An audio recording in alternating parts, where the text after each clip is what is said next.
Good day, everyone. You're welcome to this week's Business and Investment Tips program, a production of RCCG Christ Church Radio with Dr. Ayodeji Ebo, an investment professional. This week, we focus on the new HoldCo rules, why bank investors should pay attention. The Central Bank of Nigeria recently released an exposure draft on the proposed new rules for financial holding companies, commonly called HoldCos. This may sound technical, but it is important because many major banking groups in Nigeria now operate through HoldCo structures. A HoldCo is like a parent company that owns different businesses within a single group. For example, a group can own a bank, a pension business, an asset management company, a payment business, an insurance arm, a fintech company, and foreign subsidiaries. The main goal of the proposed rule is simple: make financial groups stronger, safer, and easier to supervise. 1. The big issue: one problem should not spread everywhere. The regulator wants to reduce what is known as a contagion risk. In simple terms, if one part of the financial group has a problem, that problem should not easily spread to the main bank or the entire group. This matters because banks hold depositors' money. If a foreign subsidiary, a fintech business, or a non-bank subsidiary runs into trouble, the Nigerian banking arm should not automatically bear the full weight of that problem. For Nigerians, this is positive because it supports financial stability and helps protect depositors. For investors, it means banks may now need to operate with cleaner structures and stronger capital.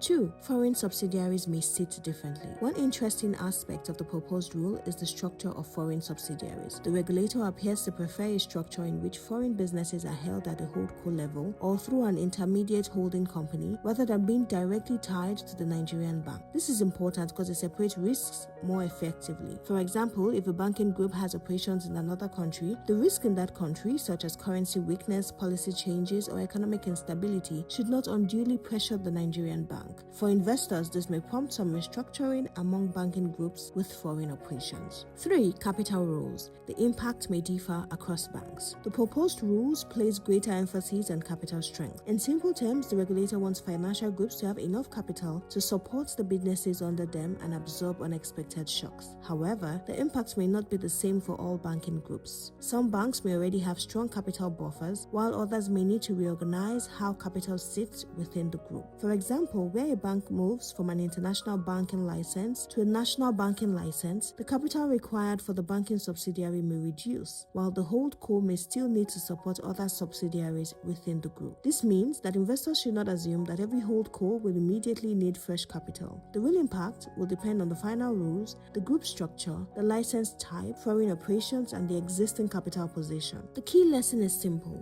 Investors should not only ask, is this bank profitable? They should also ask, is the capital structure strong, efficient, and sustainable? 4. Capital raising.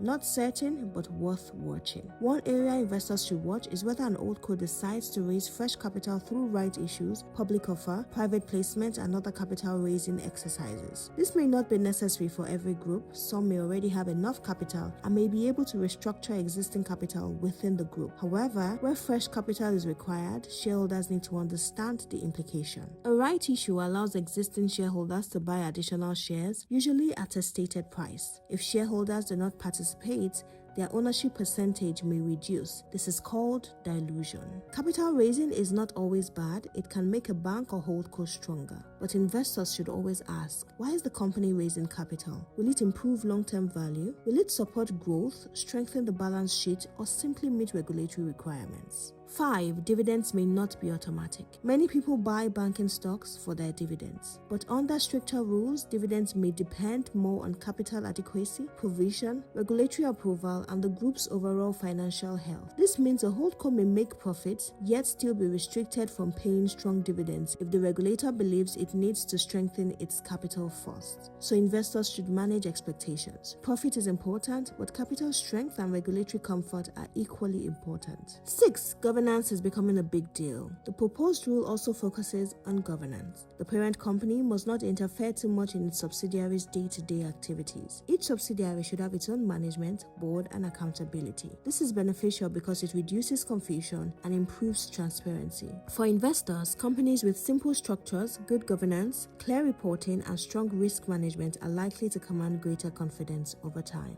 7. What this means for bank stocks. In short term, some banking stocks may face uncertainty. Investors may worry about restructuring costs, dividend pressure, capital raising, and potential dilution. But in long term, stronger rules can produce a healthier banking sector. The best approach is not to panic. Instead, review the quality of the banking stocks you hold. Focus on banks and holdcos with strong capital, sound governance, consistent earnings, transparent communication, and a clear growth strategy. Final thoughts. The proposed HoldCo rules are not merely regulatory. They are about protecting the financial system, reducing hidden risks, and making large banking groups more accountable. For Nigerians, the focus is on safety and stability. For investors, the focus is on capital strength, dividend sustainability, dilution risk, governance, and long-term value. Do not buy banking stocks solely because they are popular. Understand the structure, follow company announcements, and diversify your portfolio. Thank you for listening. Please join us same time next week for another interesting and insightful session. For questions, comments, and feedback, kindly forward to ebo.ayodeji@gmail.com or send an SMS to 070-8246-3747. Stay blessed and have a great week. Bye.